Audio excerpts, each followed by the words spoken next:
So, guys, nakuha ko to ngayon bago lang sa Japan Surplus. Actually, separate ko to lahat nakuha. Ito, separate ito.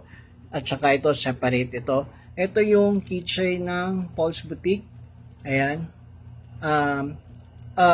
Pwede ko to i-rate na 8 out of 10 kasi okay naman yung gold niya, pero yung gold hardware niya. Pero ito dito na part, siguro kakagasgas. Nag-start na rin pumuti. Pero hindi naman halata, not unless sadyain mo ng hanap. Pero, yeah, may slight, dito sa itaas may slight na puti na.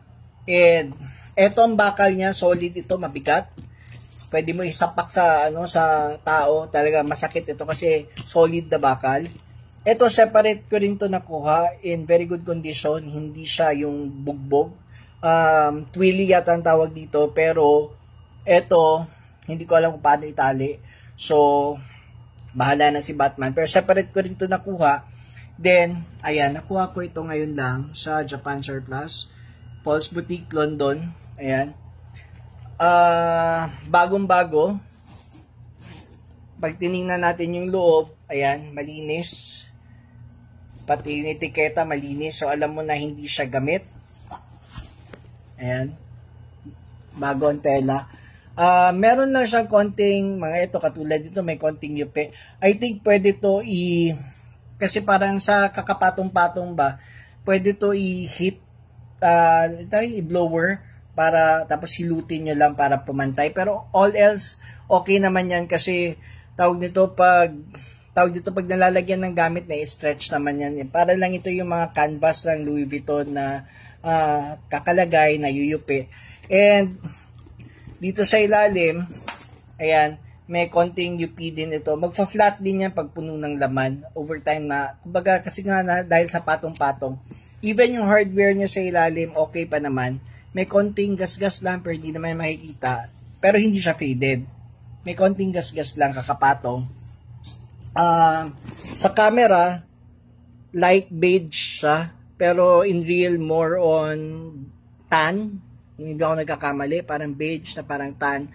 So online, ang bentahan nito nasa 65 to 120 euros kung hindi ako nagkakamali. That's magkano bang euros ngayon? Nasa 62 yata ang palitan. So kayo na bahala mag-compute.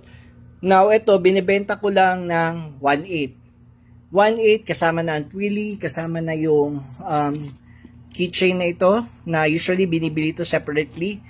And kasama na ang bag. So 1.8 lang yan lahat. Pag gift nyo na rin sa sarili nyo. Yung leather nito is not leather. Kung hindi ako nagkakamali, this is rubberized leather or leatherette. Ayan. May lining din siya. May felt lining.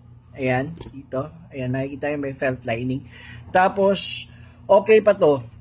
Overall, pwede pa to, papasa pa to sa 8/10. Hindi naman siya well used Makukonsider pa rin siya na like new condition.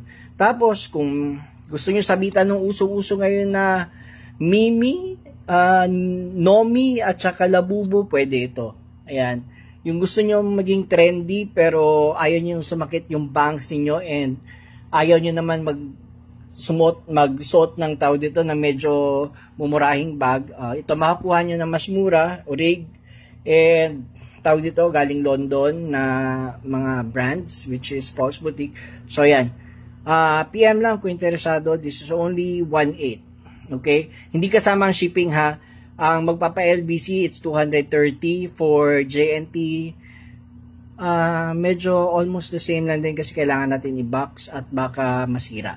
Mga nasa 300 data yung malaking box ng JNT. Ang sa LBC more or less 500 plus. Ngayon, kung ipapatupi ninyo, masisira talaga. So, yun lang. Kung interesado, let me know. Bye!